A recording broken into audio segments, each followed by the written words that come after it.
Ah oui, le 13 octobre 2020, donc il y a vraiment très peu de temps, les autorités sanitaires françaises ont officiellement signalé 13 cas de fièvre à virus Mayaro, des cas qui ont été confirmés en laboratoire. Alors après le Covid, après Oropouche il y a quelques semaines, voici donc un nouveau nom de virus, le virus Mayaro. Que doit-on craindre? Est-il dangereux et d'où vient-il? On va essayer de répondre à toutes ces questions ce matin avec notre invité, le directeur de l'Institut Pasteur, Mirdad Kazandji. Bonjour. Bonjour. Merci déjà d'avoir répondu à notre invitation. Pour qu'on sache de quoi on parle, on va commencer par l'essentiel. C'est quoi ce virus et d'où est-ce qu'il vient? Alors, le virus Mayaro, c'est absolument pas nouveau en Guyane. C'est un virus qui a circulé, qui circule toujours. Lors de mon premier séjour en Guyane, il y a 20 ans, j'étais chercheur ici à l'Institut Pasteur avant d'être directeur. Et on a travaillé sur le virus Mayaro. Et on a montré qu'il y a un nombre important de personnes qui seront plutôt dans la forêt. Et à leur retour, ils sont infectés avec un virus qui donne des symptômes très proches de la dengue. Et on a réussi à isoler ce virus qui s'appelle Mayaro. On a montré aussi que ce virus transmet par un moustique forestier très peu présent sur le littoral, s'appelle Haemococcus, et il infecte aussi bien les humains que des animaux qui vivent sur différents niveaux de la forêt, différents niveaux de la forêt, dans les arbres, dans les canopées. Les différentes hauteurs. En hauteur, voilà. D'accord. Et donc, ce virus il continue à circuler à basse bruit. Ce qui est nouveau aujourd'hui, c'est qu'on trouve des cas à Cayenne, à Matoury, à Rémière-Montjoly, qui habituellement ce virus ne devait pas circuler dans cette région. Il est vraiment été détecté dans le passé en Omaroni, à Camopi, en Oyapock, mais très rarement à proximité des villes, au milieu urbain. D'accord. Car ce moustique, c'est un moustique forestier. Donc la question qu'on se pose aujourd'hui, est-ce qu'il y a une modification de ce vecteur? Est-ce que ce vecteur forestier dans la forêt profonde, l'Haemococcus, il commence à envahir davantage des régions sur le littoral et transmet du virus, ou alors, c'est quelque chose de très important, qu'il y a une modification de vecteur et d'autres vecteurs urbains de style Aedes qui transmet la dengue, le Zika et le chikungunya ont aujourd'hui la possibilité de transmettre ce virus Mayaro. Donc ce qu'on nous recherche aujourd'hui à l'Institut Pasteur se dirige vers ce sens-là pour voir est-ce que ces vecteurs urbains style Aedes sont capables d'être infectés d'abord in vitro dans les laboratoires par le virus Mayaro, et si c'est le cas, c'est peut-être il y a une modification de vecteur. Et donc ce qui est inquiétant, ça veut dire qu'il peut y avoir dans l'avenir des épidémies importantes de ce virus sur l'ensemble de territoire. Oui, on a détecté ce virus en Guyane pour la première fois à la fin des années 90, en 1998, voilà, c'est bien ça. Voilà. Entre 2017 et 2019, donc ces dernières années, on était entre 1 et 3 cas confirmés par an. Comment ça se fait justement là que alors, comment on a trouvé ce virus? C'est que sur des échantillons, il y a eu une grande épidémie de dengue cette année. Et elle était un peu cachée par la présence du Covid, on n'a pas beaucoup parlé, mais malgré ça, il y a eu vraiment beaucoup de cas de dengue. Et donc, sur des échantillons des personnes suspectes d'avoir la dengue, on a retourné sur ces échantillons-là, ils étaient négatifs pour la dengue, et on a cherché le virus Mayaro. On s'est dit, il y a beaucoup de cas cette année, on va regarder dans ces cas de dengue, est-ce que dengue susceptible, mais ils étaient négatifs pour la dengue. Et donc, à partir de là, on a isolé 12 cas de juillet à septembre qui étaient infectés par le virus Mayaro. Et on a montré que le virus probablement circule davantage sur d'autres régions que la forêt. C'est essentiellement de la région de Cayenne et de Montjoly.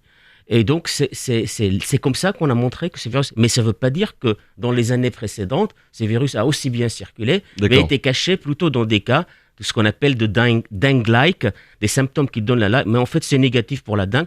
On n'a pas trop cherché d'autres virus. Là, on a accentué sur ça, et puis on a trouvé qu'il y a vraiment parmi eux un peu 10%, ou plus que 10% de Mayaro. C'est pour ça qu'on parle de signalement officiel, parce que c'est vrai que... Oui, parce qu'en fait, on n'a pas eu autant de cas dans les années précédentes. Voilà. Vous nous avez expliqué que les symptômes de ce virus Mayaro étaient similaires à la dengue. Voilà. À quel point ce virus est dangereux? Est-ce qu'on peut mourir du Mayaro? Alors, voilà. Non, en fait, c'est pas un virus mortel. C'est un alphavirus, c'est de la même famille de chikungunya, c'est le même type de virus qui donne des symptômes très semblables, avec mal à la tête, arthalgie, mal aux articulations, fièvre, fatigue, courbature. Mais ce n'est pas un virus dans l'histoire de ce virus, il n'y a pas eu de cas mortels, comme le virus Oropouche d'ailleurs. C'est des virus qui sont, comme les chikungunya, les Zika, tous ces arbovirus sont des virus qui sont handicapants pendant certains temps parce que ça nécessite un arrêt de travail, un arrêt maladie, etc. Des fois, les séquelles sont longues. Les douleurs articulaires peuvent durer dans le temps, mais heureusement, ce n'est pas des virus mortels. Donc en fait, l'évolution de Mayaro, même elle est similaire à celle qu'il y a pu y avoir avec Oropouche, parce qu'Oropouche aussi, c'était quelque chose qui était cantonné dans les milieux forestiers et qui est en train progressivement, notamment au Brésil, il me semble, d'arriver sur le littoral et dans les zones urbaines. Au Brésil, au Pérou, en Colombie, le virus Oropouche a causé des épidémies importantes avec des centaines, voire des milliers de gens. C'est pas impossible dans l'avenir qu'on a des épidémies plus importantes pour le virus Oropouche. Surtout que ces virus sont transmis davantage lors des saisons de pluie, lors des pluies, parce que les moustiques circulent davantage. La présence de moustiques est associée aux pluies. Transmission uniquement par moustique. Tous ces virus, que ce soit Mayaro, dengue, Zika, chikungunya, Oropouche, c'est des virus qui sont des arbovirus, qui sont transmis par des moustiques, par d'autres, par exemple l'Oropouche, et c'est pas une moustique qu'on a l'habitude de voir, c'est un autre insecte de famille Colocoides, mais sont tous ils nécessitent deux vecteurs qui piquent l'homme, et lors de cette piqûre-là, ils transmettent les virus. Comme un seringue volatile, qu'il y a des virus dedans et on va injecter. L'image de la seringue volatile est assez, c'est exactement ça. Voilà. Je le disais en introduction, l'espace d'un mois, on a parlé. Et la transmission intra-humaine, transmission intra-humaine, c'est important. Elle n'existe pas. D'accord. Il faut toujours un piqûre. C'est bien de le signaler. Comme je disais, il y a quelques minutes, depuis ces dernières semaines, on a parlé évidemment du Covid, mais aussi d'Oropouche, on vient d'en parler, et maintenant de Mayaro. On découvre combien de nouveaux virus chaque année en Guyane? Alors, c'est pas des nouveaux virus. Moi, j'ai du mal à dire c'est des nouveaux virus. On les connaît depuis déjà un certain temps. Les virus Oropouche, c'est la première fois qu'on détecte en Guyane, oui. Mais c'est un virus qui a circulé en Amazonie depuis très longtemps. Donc, il est possible aussi qu'il circulait à basse bruit dans des petits villages. Ça causait des symptômes dengue-like, comme on appelle comme la dengue. Et on dit, c'est la dengue, c'est l'épidémie de dengue, parce qu'on a l'habitude toujours d'avoir des grandes épidémies de dengue. Donc, il est possible qu'il a passé comme ça, inaperçu, en disant que... Mais c'est pas c'est la première fois qu'on détecte, qu'on identifie, qu'on isole au laboratoire. Il est isolé aujourd'hui, on va le séquencer, on va voir ses origines, on va voir d'où il vient. Donc on est en train de caractériser la carte génétique de ce virus, Oropouche, qui est connu, qui circule, comme j'ai dit, en Amazonie. Ça met longtemps justement à aller faire ces cartes génétiques. En fait, il faut cultiver les virus, il faut mettre en culture dans un laboratoire de haute sécurité P3. Nous avons 2 à l'Institut Pasteur ici.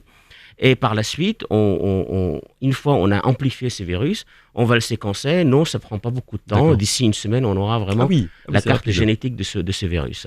Est-ce qu'il y a des cycles dans l'apparition des virus? Est-ce qu'à certains moments, plus que d'habitude, il y a alors pas forcément des nouveaux virus qui sont découverts, parce qu'on a bien compris que ce ne sont pas des virus qui sont apparus là en Guyane récemment et que ça fait quand même quelques temps qu'on les connaît, soit en Guyane, soit plus généralement dans la région. Mais est-ce qu'il y a une apparition cyclique quand même vis-à-vis de ces maladies?